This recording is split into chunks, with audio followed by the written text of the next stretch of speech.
guys. Let's do it.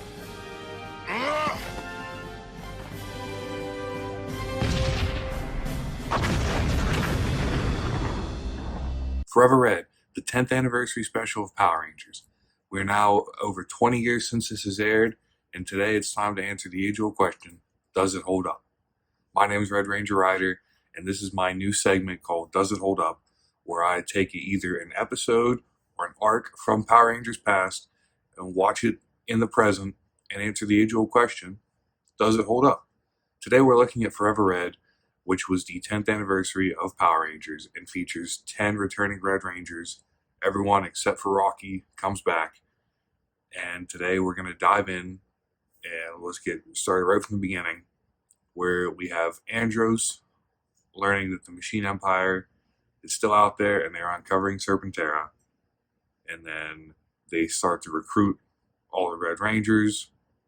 And right off the bat, the only one of the small issues that I can find with this episode is that even though it is a 10th anniversary special, you can still tell it's an episode of Wild Force because Cole gets just a little bit more screen time than the other Rangers and a little bit more focus, and all the other Rangers really seem to trust and give him this almost unearned level of trust that I don't know if he really would have, but it's a small nitpick.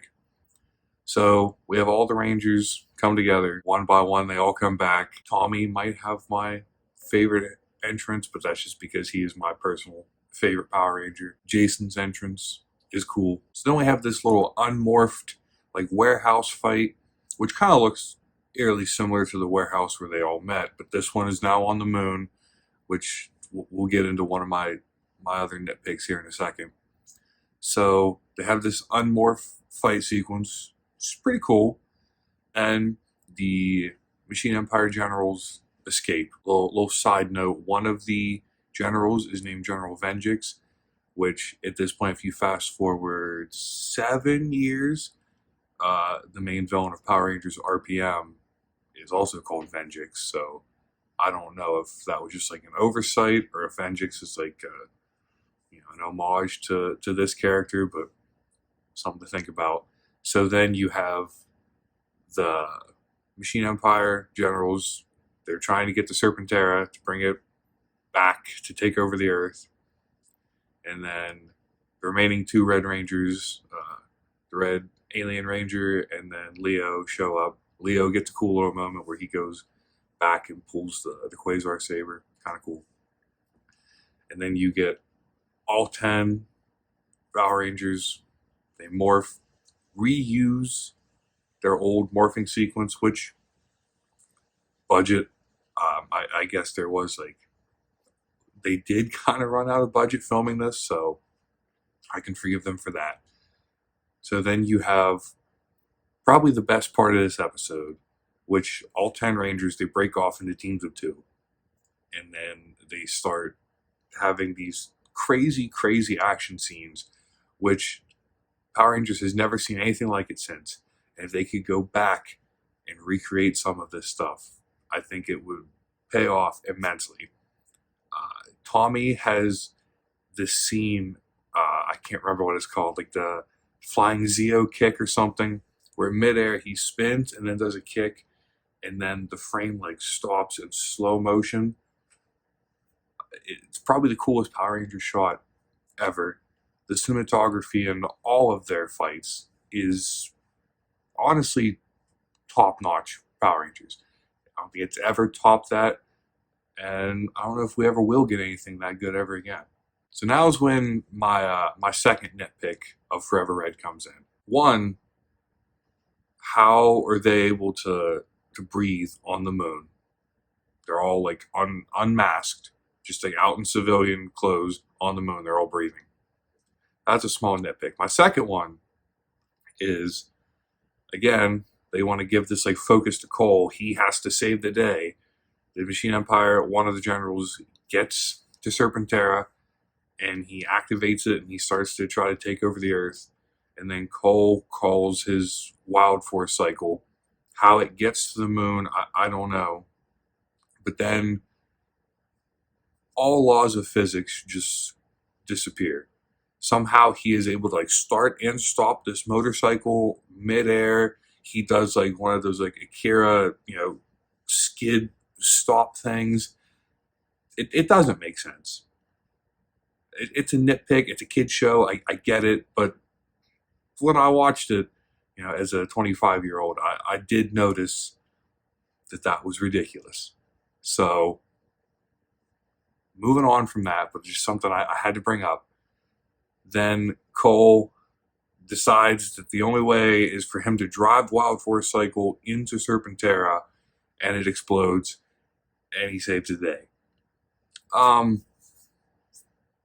It's like, again, they're trying to give the main character of Wild Force the big heroic thing, and that's fine, but I don't know if it's like the appropriate ending, because they set up Tommy and Jason as these like, they are the legendary Power Rangers, and they're not the ones to save the day. Cole is. Just from like a storytelling perspective, it doesn't really make sense to me. But either way, we still get incredible action scenes. We get to see Red Rangers together that we've never seen before. It's kind of cool, and it's really cool to see like how Wes and Eric, they know Cole, and they have this like friendly interaction, and it's really like honoring the Power Rangers canon, and is something that I don't know if Power Rangers really does that much anymore. So after the Machine Empire is defeated, all the Red Rangers go back to Earth, and they say their farewells, and Cole says probably what every Power Ranger fan ever has thought. When Tommy leaves, he says, I guess he is the greatest Ranger of all time, and then all the other Red Rangers start comparing the feats that they've done, and it's just like a fun, like wholesome moment. I'm glad to see all the camaraderie between all the different Red Rangers, and that was Forever Red. Does it hold up? The age-old question. Yeah, it's weird because there's some things that are like absolutely ridiculous, like the Wild Force Cycle flying through space and stopping and accelerating. That doesn't make any sense. Them breathing in the air and them on the moon, but the action and like these characters, it holds up. It really shows us some things that we've still never seen 20 years later, and for that, I think it's just one of these like timeless Power Rangers episodes that every now and then I think you should go back and rewatch it. It was honestly a treat for me to get to see this again, and looking forward to revisiting it in the future. That's going to do it for today. Let me know what you thought of Forever Red down in the comments. Do you think it holds up? And let me know what you want to see for the next episode of Does It Hold Up? I already have a sneaky suspicion I know what I'm going to do, but if you suggest something, maybe I'll do that instead. I've been Red Ranger Rider, and we'll see you next time.